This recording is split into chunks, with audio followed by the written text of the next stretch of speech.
Ile ya mwisho is the most relevant to us. Sacrifice.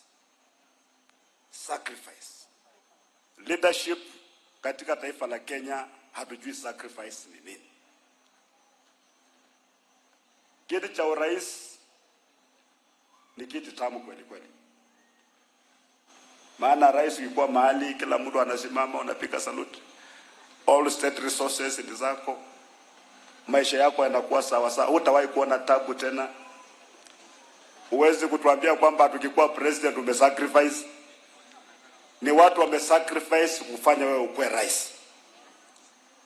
Lakini kwa hao wote wamekaa hapa, wengi wanataka kuwa marais wa Kenya na wengine wako hapa kama kina Sifuna, si ndio?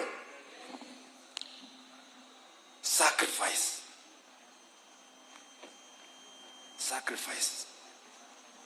Lazima sisi tuangalie kama taifa tunataka kwenda wapi. Majukumu ni gani? Tukishajua majukumu ya rais ambaye anakuja 2027, ndio tuangaliana hapa tuseme ni nani anatoshana na hayo majukumu. Na sisi wote tukue objective enough kusema kwamba haya ni majukumu ambayo yame-identify. Ndani ya roho yangu mimi naamini tunataka rais ambaye from the first day hata peana amnesty to corruption. Leading from the front, kama Rais Ruto amefanya makosa, anapewa 60 days kuregesha mali yote ambayo amechukua ama akamatwe. That kind of leadership. Wale viongozi wote ambao wamepora mali yetu wakaenda kuficha mataifa nyingine, ikiwemo hapa Uganda kuna fedha zetu zimefichwa, wanapewa 30 days, hiyo pesa rudi ama wakanyage jela. Wale watu wote ambao wamehakikisha kwamba elimu yetu katika taifa imekufa, hata watoto mimi naona wanaimba, mimi nawahurumia sana. Watoto wanachoma mashule kwa sababu ya stress. Hatuelewi mfumo ya elimu inaenda wapi. Mfumo ya elimu inaenda wapi? Kuna total confusion in the education sector.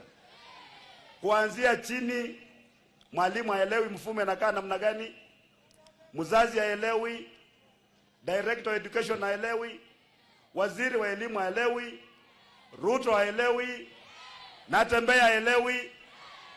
Tunapoteza maisha ya watu. People who are responsible for these stupid policies must be held to account. We want a president ambaye hatataka tu kuwa Ruto akue mkubwa na kufinya watu. We want for the first time to get a president who understands what servant leadership is all about. Hatutaki president ambaye anakejeli wengine kwamba yeye amejenga magorofa na malami ya kwenda kwake, na wengine because they are interested people in serving the people hawajajenga barabara ya kwenda kwao. We want a